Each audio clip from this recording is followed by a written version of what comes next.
ପିଲାମାନେ ଆଜି ଆମେ ଚତୁର୍ଥ ଶ୍ରେଣୀ ସାହିତ୍ୟ କଳିକା ବହିର ହଜିଲା ଦିନର କଥା ବିଷୟର ଅଭ୍ୟାସ ପ୍ରଶ୍ନ ଉତ୍ତର କରିବା।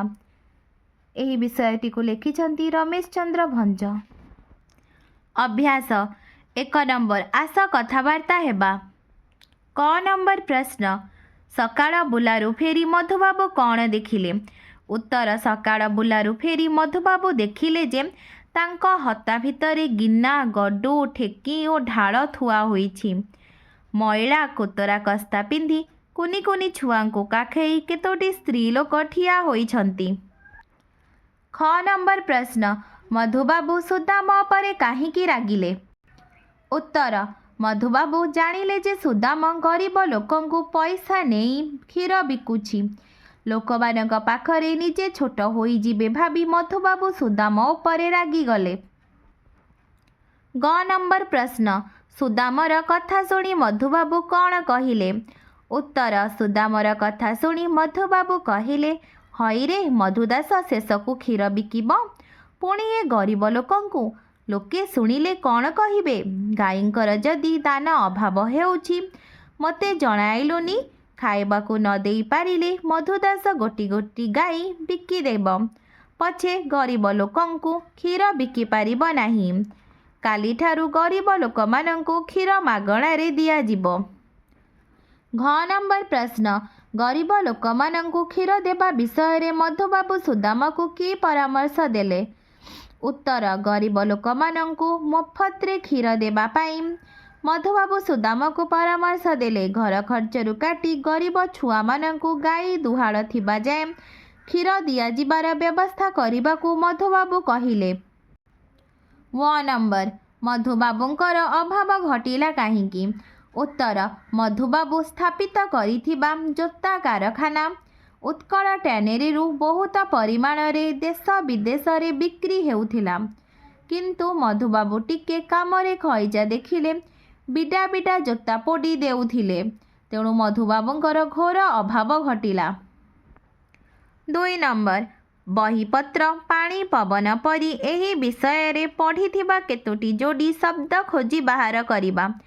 ଗିନା ଗଡ଼ୁ, ଖାଇ ପିଇ, ଦୁଃଖ ଦୁର୍ଦ୍ଦଶା, ଠେକି ଢାଳ, ଚୋକଡ଼ ପିଡ଼ିଆ, ଗୁହାଳ ଗୋବର, ନଡ଼ା ପାଳ, ଦୁଃଖୀ ଦରିଦ୍ର, ବୋଲ ହାକ, ଦେଶ ବିଦେଶ। 3 ନମ୍ବର ଚକ୍ରଟିକୁ ଦେଖି କିଏ କେଉଁ ଉପାଧିରେ ଭୂଷିତ ତାହା ତଳେ ଲେଖ। ମଧୁସୂଦନ ଦାସ ଉତ୍କଳ ଗୌରବ, ଯଦୁମଣି ମହାପାତ୍ର ଉତ୍କଳ ଘଣ୍ଟ, କୁନ୍ତଳା କୁମାରୀ ସାବତ ଉତ୍କଳ ଭାରତୀ, ଗୋପବନ୍ଧୁ ଦାସ ଉତ୍କଳ ମଣି, ହରେକୃଷ୍ଣ ମହତାବ ଉତ୍କଳ କେଶରୀ, ପଦ୍ମଚରଣ ରାୟ ଉତ୍କଳ ଭୀମ। 4 ନମ୍ବର କେଉଁ ଶବ୍ଦର ଅର୍ଥ କ'ଣ ତାହା ପତ୍ରରୁ ଖୋଜି ବାହାର କରି ଲେଖିବା। ତଲାସ ଅନୁସନ୍ଧାନ କରିବା, ହେପାଜତ ଯତ୍ନ ନେବା, ନିସ୍ତେଜ ମଳିନ, କିଲା ଗଡ଼। 5 ନମ୍ବର ତଳଲିଖିତ ଉତ୍ତରଗୁଡ଼ିକ ପାଇବା ପାଇଁ ଆସ ପ୍ରଶ୍ନ ତିଆରି କରିବା ଓ ଲେଖିବା। କ ନମ୍ବର ଛୁଆଗୁଡ଼ିକ ଫୁଙ୍ଗୁଳା, ପତଳା ଓ ଦୁର୍ବଳ ଚେହେରାର ଥିଲେ। ପ୍ରଶ୍ନ ଛୁଆଗୁଡ଼ିକଙ୍କର ପୋଷାକ ଓ ସ୍ୱାସ୍ଥ୍ୟ କିପରି ଥିଲା? ଖ ନମ୍ବର ସୁଦାମର ଘର ବିଡ଼ାନାସୀରେ। ପ୍ରଶ୍ନ ସୁଦାମର ଘର କେଉଁଠାରେ? ଗ ନମ୍ବର ଜୋତାଗୁଡ଼ିକ ଦେଶ ବିଦେଶକୁ ଚାଲାଣ ହେଉଥିଲା। ପ୍ରଶ୍ନ ଜୋତାଗୁଡ଼ିକ କେଉଁଠାକୁ ଚାଲାଣ ହେଉଥିଲା? ଘ ନମ୍ବର 1880 ମସିହାରେ ସେ କଲିକତା ଛାଡ଼ି କଟକ ଆସିଲେ। ପ୍ରଶ୍ନ ସେ କେବେ କଲିକତା ଛାଡ଼ି କଟକ ଆସିଲେ? ୱ ନମ୍ବର 4-5 ମୁଠା ଖଇ ତାଙ୍କର ଅତି ପ୍ରିୟ ଜଳଖିଆ ଥିଲା। ପ୍ରଶ୍ନ ତାଙ୍କର ଅତି ପ୍ରିୟ ଜଳଖିଆ କ'ଣ ଥିଲା? 6 ନମ୍ବର ଯେପରି ମଥାକୁ ରାଗ ଚଢ଼ିଯିବା ସେହିପରି ତଳେ ଲେଖାଥିବା ଅଂଶଗୁଡ଼ିକୁ ପଢ଼ି ଶୂନ୍ୟ ସ୍ଥାନ ପୂରଣ କର। କ ନମ୍ବର ଆଖିରୁ ଜୁଳୁଜୁଳିଆ ପୋକ ବାହାରିବା। ଖ ଭୋକରେ ହଂସା ଉଡ଼ିଯିବା। ଗ ରାଗରେ ଦେହ ଜଳିଯିବା। ଘ ଘୃଣାରେ ନାକ ଟେକିବା। ୱ ଲାଜରେ ମୁଣ୍ଡ ନଇଁଯିବା। 7 ନମ୍ବର ଆସ ତଳେ ଦିଆଯାଇଥିବା ଶବ୍ଦଗୁଡ଼ିକୁ ଲଗାଇ ଗୋଟିଏ ଲେଖାଏଁ ବାକ୍ୟ ଗଠନ କରିବା। ହିତ ସାଧୁ ଲୋକମାନେ ଜଗତର ହିତ କରନ୍ତି। ଫୁର୍ତ୍ତି ମନ ଫୁର୍ତ୍ତିରେ ପିଲାଟି ବିଦ୍ୟାଳୟକୁ ଗଲା। सतेज परिवागुड़िक सतेज अछि।